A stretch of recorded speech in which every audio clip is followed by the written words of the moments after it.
Artificial sweeteners, yes or no? Why we are discussing this topic, you will get it know later. So please keep watching this video. Sugar और sugar से होने वाले side effects के बारे में हम सभी अवेयर हैं, लेकिन अब हमें अवेयर होने के साथ साथ अलर्ट हो जाने की भी ज़रूरत है, क्योंकि शुगर से होने वाले साइड इफ़ेक्ट्स यानी कि ओबेसिटी, डायबिटीज़, ये सभी हम लोगों को पता है। इसीलिए इसका सब्स्टिट्यूट यानी कि आर्टिफिशियल स्वीटनर्स का रोल बहुत ज़्यादा इम्पॉर्टेंट हो गया है और सारी की सारी फूड इंडस्ट्री आर्टिफिशियल स्वीटनर्स को मैक्सिमम हर प्रोडक्ट्स में इस्तेमाल कर रही है। पहला रीज़न तो ये है कि ये शुगर से 200 टाइम्स ज़्यादा स्वीटनिंग कॉज करते हैं और दूसरा रीज़न में इनका जो कैलोरीफिक वैल्यू होता है वो भी बहुत कम होता है। तो ये एक साथ दो काम करते हैं जो कि शुगर नहीं कर पाता है। इसीलिए जितने भी डाइट कॉन्शियस और डाइट फ्रेंडली या फिर हेल्थ फ्रेंडली लोग हैं वो शुगर का इस्तेमाल कम करके आर्टिफिशियल स्वीटनर्स का इस्तेमाल ज़्यादा कर रहे हैं और ये है और इसका टेस्ट भी शुगर के टेस्ट जैसा ही होता है और शुगर के कंपैरिजन में बिल्कुल थोड़ा सा ही अमाउंट इसका रिक्वायर्ड होता है।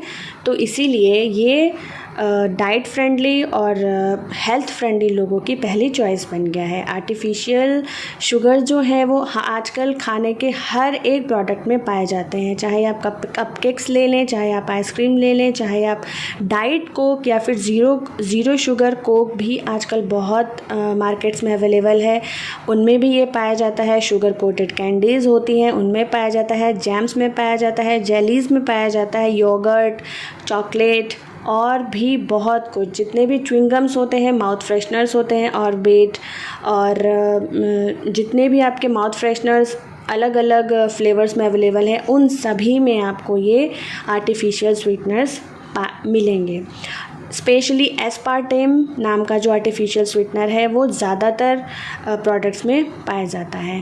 प्रॉब्लम क्या है ये हम नेक्स्ट डिस्कस करते हैं कि जो ये आर्टिफिशियल स्वीटनर है स्पेशली एस्पार्टेम वो एक रिपोर्ट के हिसाब से कैंसर कॉजिंग पाया गया है और इस रिपोर्ट के बाद से WHO ने भी इस पे अपनी एडवाइजरी जारी कर दी है कि ये प्रोडक्ट्स लंबे समय तक ज़्यादा क्वांटिटी में इस्तेमाल करने पर कैंसर कॉज कर रहे हैं।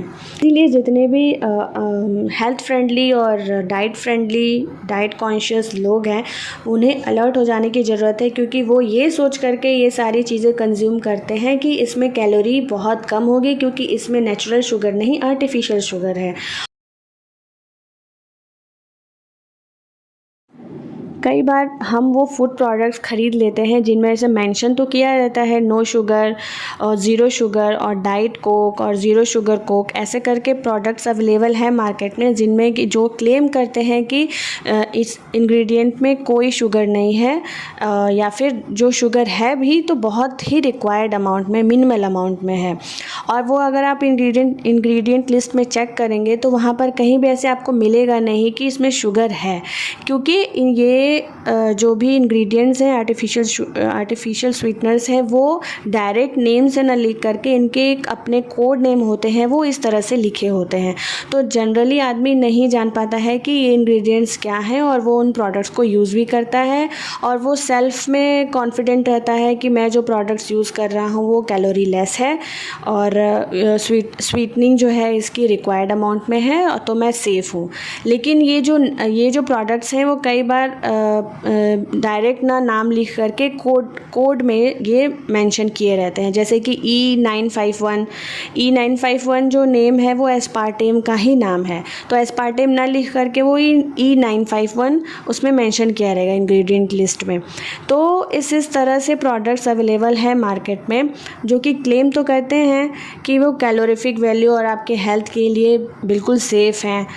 तो ये सेफ़ हैं अगर हम इसको रिक्वायर्ड अमाउंट में ही लें डे के हिसाब से। पर डे के हिसाब से कितना रिक्वायर्ड है वो FDA ने जारी किया है कि हमारी बॉडी के वेट के हिसाब से 50 mg जो है वो पर डे के हिसाब से एक्सेप्टेबल है। कई बार हमें नहीं पता होता कि कितना अमाउंट रिक्वायर्ड है हमारी बॉडी के वेट के हिसाब से और हम लोग उन सभी चीज़ों को यूज़ करते चले जाते हैं जिसके इफ़ेक्ट हमें बाद में दिखते हैं। तो सारी चीज़ें कंज्यूम कर रहे हैं तो हमें अवेयर हो जाने की ज़रूरत है। 50 mg पर केजी से ऊपर अगर हम नहीं इस्तेमाल करेंगे तो हम सभी सेफ़ हैं। तो अगर आपको ये मेरी जानकारी अच्छी लगी हो तो आप प्लीज़ लाइक करें, शेयर करें और सब्सक्राइब करें। Thank you.